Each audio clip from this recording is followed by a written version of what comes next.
the most shackling things that we're, in many cases, accepting for ourselves are hidden in plain sight. So sometimes we can, especially as the type of people that would be on a platform like this, I think I can speak for us all in that we're all doing some self-work. I don't think anyone would be here if they weren't doing that.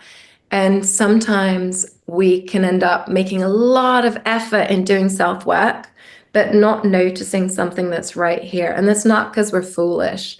It's like, as Morcott put once before, it's like a sound that's never stopped. Sometimes you can't identify things that have always been there. And part of the work that I do is by helping people to understand their lineage patterns, which I essentially see as shape. So what I do is I work with Morcott now, not just with these sporadic messages for people walking down the street or on set when I used to work in the industry, but in fact now I work writing consistently for days at a time, writing what exactly comes through from Morcott without other people's guides. So when I'm working in a one-on-one session with someone, I go into confluence with Morcott, who are the Lumerian collective, we'll call it. And they go into confluence. Confluence means to combine with, to become one with. They come into confluence with the guides of the person who I'm reading. So I'm able to help somebody to better understand lineage patterns, which I usually see as shape. And often words will come directly through me via Morcott from the person's guides to help them in understanding why these lineage patterns are in place. So I'll give an example. One person I did a reading with had a very bad rash. He tried everything from more Western medicines to more what would be called complementary medicines, because they're not FDA approved, because they're not processed.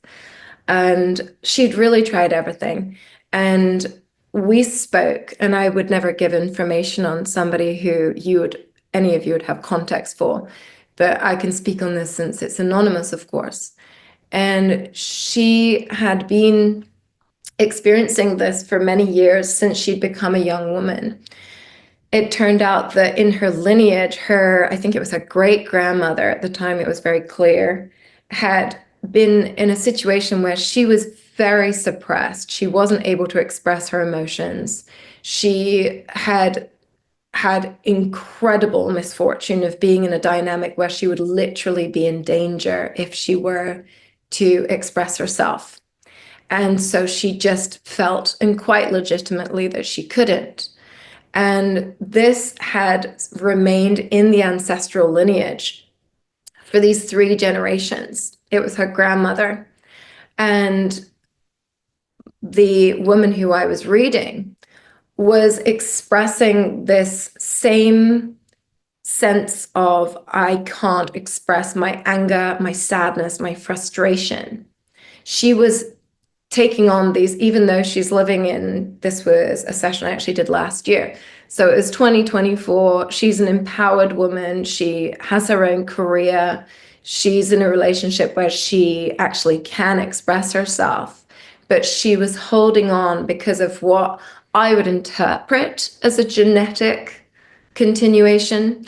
I'm trying to find words that can put this simply, but I think many of us are aware of these genetic patterns that can happen.